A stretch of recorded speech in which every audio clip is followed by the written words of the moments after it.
Takže ahoj všem. Máme tady Dněpříka. Je to Dněpr MT16 z roku 94. Pán to koupil před, já nevím, 9 lety. Protože tam bylo, vypadal kosmeticky hrozně. Tak to rozebral, nalakoval, přelakoval a snažil se něco tam v převodovce udělat, v diferaku, v kardánu, v tým reduktoru. No a 9 let to nechal tak ležet, prostě přivez to k nám do firmy Dněpr Servis Ostrava, ať to poskladáme, no. Takže z nějaké týdenní práce, to bylo 4 týdny práce, s tím, že co tam, kde říct, no prostě tam byly problémy všude. To za prvé rok 94, takže největší zmetky, co se dalo prostě, jo, omrdané. Kvalita katastrofální všeho prostě. Takže pán udělal nějaké vlastně tady třeba někde ten blatník tady prolísovaný, promačkaný, jo, tak pán ho pěkně vzal, vyklepal ho, vyrovnal, vytmelil. No a já jsem chtěl dát blatník, no a nešel, protože mi tady ještě chybělo 1,5 centimetr prostě, aby to šlo k tomu. No a drželo to vlastně okývku. No, takže po konzultaci s pánem prostě jsem ten blatník vlastně srovnal, narovnal, předělal celý, tak jak to má být. No plus jsem ho dal zpátky a zjistil jsem, že blatník je celý stočený nějak takhle, kolo takhle, prostě bylo to celé uhle, tak jsme se snažili to nějak prostě srovnat, jo, s tím, že tam se převařovaly díry prostě, tahle ta díra, co drží, co je na blatníku, byla o centimetr mimo střed vlevo, tahle ten úchyt, co je pro rám, byl o centimetr vpravo, takže rozdíl 2 cm a prostě s tím se nedomluví nikdo. Takže se to převařovalo, dole se to převařovalo a dalších prostě věcí. A dalo se to tak nějak prostě dokupy s minimálním poškozením laku a všeho. Rám motorky se srovnal taky, tam byla hlavně kývka křivá plus rám. Rám sidy byla rozbíhavost, kolik tam byla rozbíhavost? Přes 2 cm rozbíhavost, odklon 10 stupňů, no prostě zmetek od novoty. Respektive ta motorka má najeté jenom 2,5 tisíce kilometrů, jo. Opravdu poctivých 2,5 tisíce kilometrů, ale. No, co dál? Hravky se dávaly nové, ty původní, co tam byly, katastrofa. Pán si to taky vyplítal sám, ty rávky, ale no, nějakým záhadným způsobem, takže já všechno znovu, všechny rávky přeplést, vycentrovat, vyrovnat. Sideový blatník, ten byl úplně katastrofa, to kolo bylo vpravo úplně, o asi tak 4 cm blatník vlevo, plus byl celý ten blatník celý tak stočený, všechno. Zase prostě pán, pokud možno nepoškodit lák, takže v rámci možnosti jsme to nějak srovnali, jo. Takže co šlo, to jsme srovnali, jo. Bohužel tady díry, které jsou prostě na světilku tady, které se ještě musí posunout více, tam nejde, protože už by vylizaly díry. Takže všechno v rámci nějaké možnosti, ať to nějak vypadá, to není to. Co dále?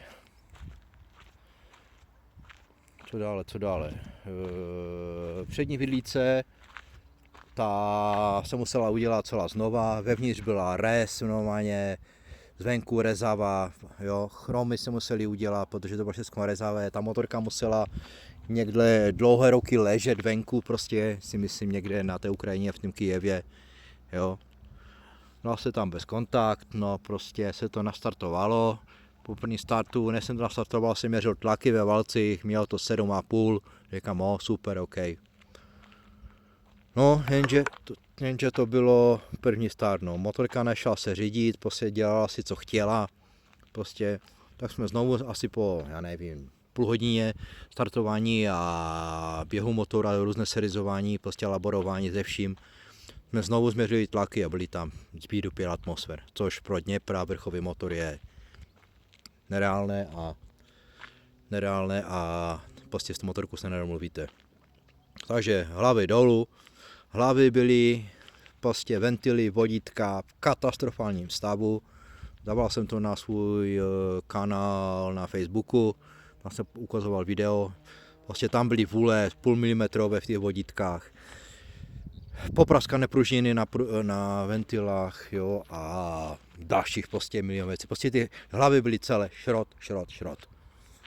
No, že jsme se, udivilo mě, že jde z toho odfuku z toho motoru, vlastně, což je vlastně největší peklo i pro to Dněpra, když to puště do toho filtra, že jde normálně kouř, jo, tak jsme zjistili, že, tak jsem sundal válce, jo, a jeden válec vlastně byl tady ta strana vyrezlá, ale za to může tenhle ten oddych z toho motoru, protože on přímo fouká, jak se to nastartuje, ten skondenzovaný vzduch do toho filtra a přímo to jde do karburátoru, to vlhko, jo, a prostě byl vyrezlý, no. Takže to je nejlepší prostě vzát, ucpat a tuhletu hadici pustit někde dolů, jo, dá tam kolínko, pustit hadici dolů a prostě ať to tam fouká. Jo, takže válce jsem si přehonoval, válce byly křivé, jak to mám říci, vevnitř byl normálně tisíci hran, s tím, že rozdíl mezi válcama byl v pravý levý 3 až 4 stovky, což je jako dost, plus druhá strana šlo vidět, že se zadírá, jo, ten pís byl přidřetý. No a ty válce byly křivé, kuželové, soudečkové, prostě od výroby, prostě když má tak malou najete, od výroby zmetky, prostě zmetek, všechno prostě zmetek, na co jsme šáhli, všecko zmetek, prostě špatně udělané, jo, přitom relativně nová motorka. No, takže všechno se udělalo, převodovka se udělala, přetěsnila, diferáky, všechno se udělalo, prostě jak má být, jo, vidla se udělala, chromy, všechno, prostě. Takže je to udělané, bohužel nějaké peníze to bude stát, jo. Paní s tím obeznámený a já jsem to chtěla. No teď se to vlastně bude zabíhávat ta motorka, jo, pánovi to nedám, jak to je surové, všecko v takovém stavu, dám mu to až ten pár kilometrů, aspoň 100-200 km najedu, tak mu to dám, jo. Musím ještě stekačkou udělat, bo to je propadlé 5 let, no, takže takhle.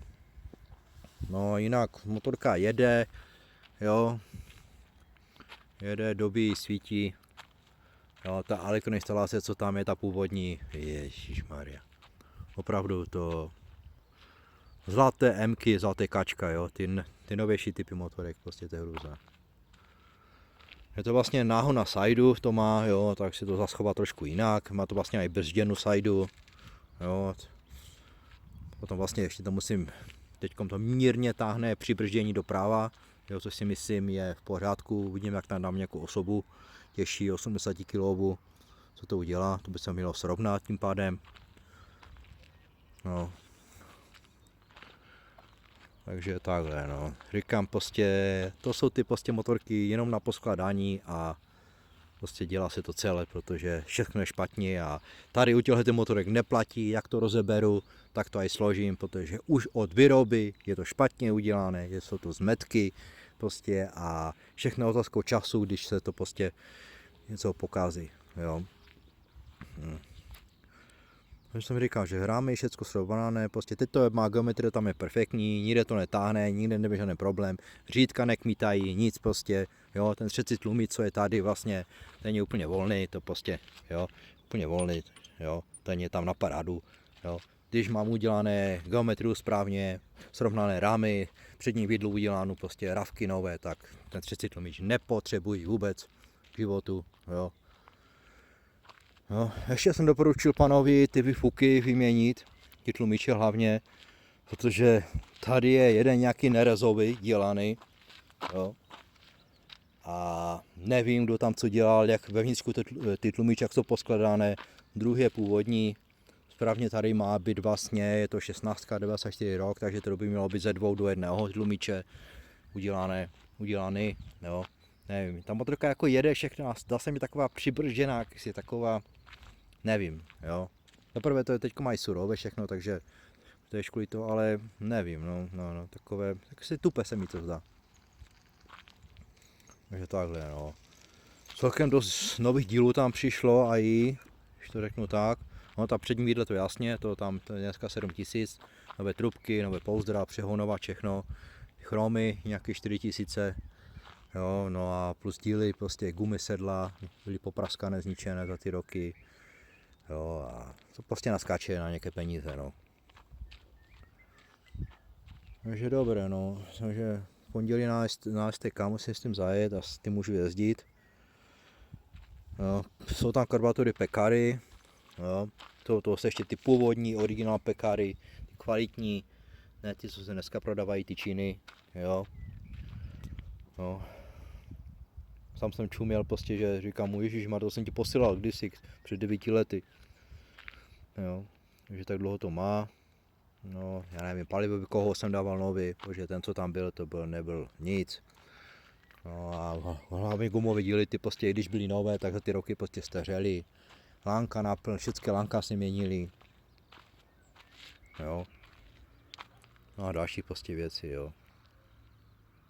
Dobré, ok, takže teďkom tam dodělávám M-ku, jo, už co nevidět bude hotová, nebo už aj je hotová, ale toho se potřebuji zbavit prostě, ať to už je pryč, ať to je v pořádku a pryč. MK, Česká armáda, bylo to ala BMW, ala Java, ala něco, tak se to dával do původního stavu. Jo, a potom tam mám další M-ku, to bude ala voják, ne voják, ala vojna. No, to ještě bude komedie, to uvidíte sami. No a pohled tam prostě máme práci, takže se nenudíme, jo. Dobré, ok, mějte se a ahoj.